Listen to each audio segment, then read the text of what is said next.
Shalom Bapak Ibu yang terkasih dalam nama Tuhan Yesus. Shalom.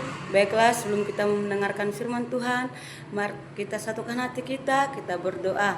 Bapa yang baik, terima kasih Tuhan buat penyertaan-Mu yang luar biasa dalam setiap kehidupan kami, di mana Tuhan kami mau mendengarkan firman-Mu. Kau berkati kami, biarlah Kau bukakan setiap hati pikiran kami, agar firman yang disampaikan oleh hamba-Mu dapat kami terapkan di setiap kehidupan kami. Dan juga Tuhan, Kau urapi hamba-Mu yang akan menyampaikan kebenaran firman-Mu. Kau urapi mulai dari ujung rambut sampai ujung kaki, biar hanya kemuliaan-Mu saja yang nampak. Dalam nama Tuhan Yesus Kristus kami berdoa dan mengucap syukur. Haleluya, haleluya, amin. Baiklah, pada saat hari ini kita akan mendengarkan firman Tuhan yang terambil di dalam Yesaya 59 ayat 1 sampai 2. Begini firman Tuhan. Dosa adalah penghambat keselamatan. Sesungguhnya tangan Tuhan tidak kurang panjang untuk menyelamatkan, dan pendengarannya tidak kurang tajam untuk mendengar.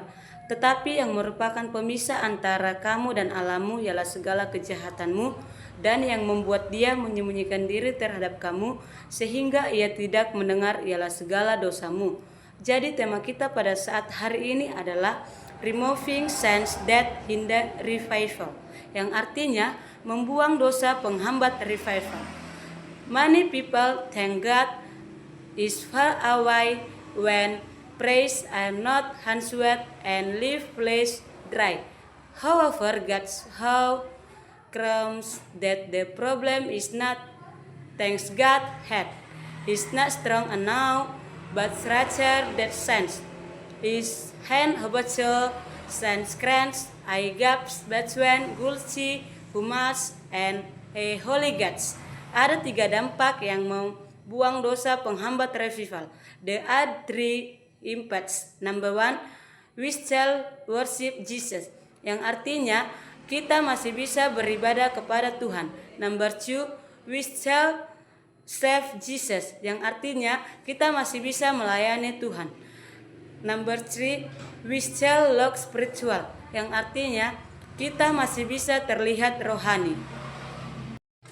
There are 3 who remove the sins that hinder revival, yang artinya ada 3 yang membuang dosa penghambat revival. Number 1, recognize a battle, yang artinya mengenali halangan.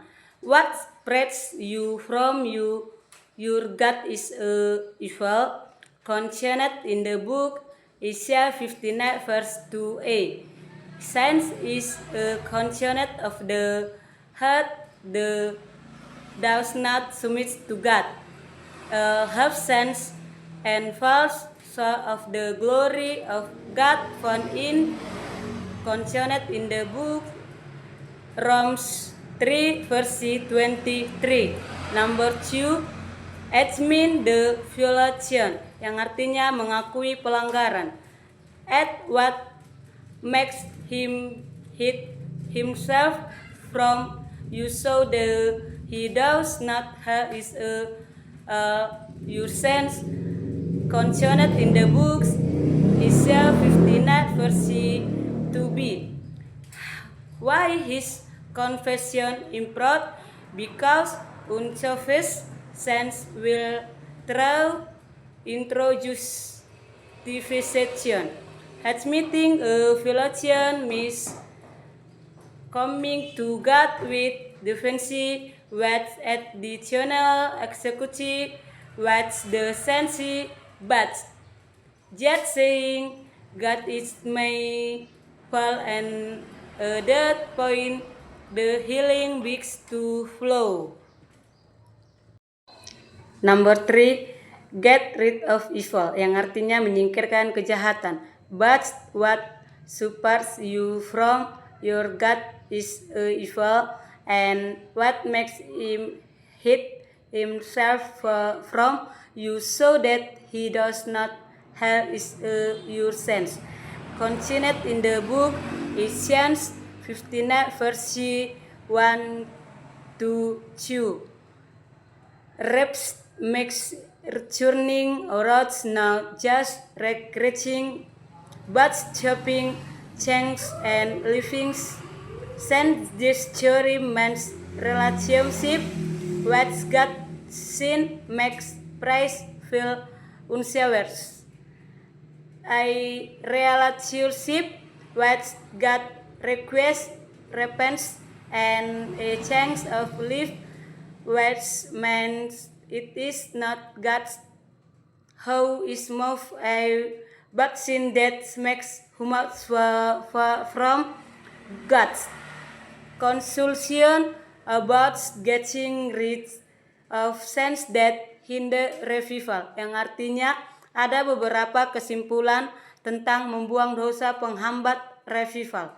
Number 1, revival is not hampered by a lack of God's power, but by sins that have not been dealt with, yang artinya revival tidak terhambat oleh kuasa Tuhan yang kurang, tetapi oleh dosa yang belum dibereskan. Number 2, sins creates a spiritual distance between man and God, yang artinya dosa menciptakan jarak rohani antara manusia dengan Tuhan. Number 3, repentance and forcing sins is the key to restoring a relationship with God, yang artinya pertobatan dan meninggalkan dosa adalah kunci untuk memulihkan hubungan dengan Tuhan. Number 4, when sin is the what God's praise and revival can official again, yang artinya ketika dosa dibereskan, hadirat Tuhan dan kebangunan rohani atau revival dapat terjadi kembali. Amen.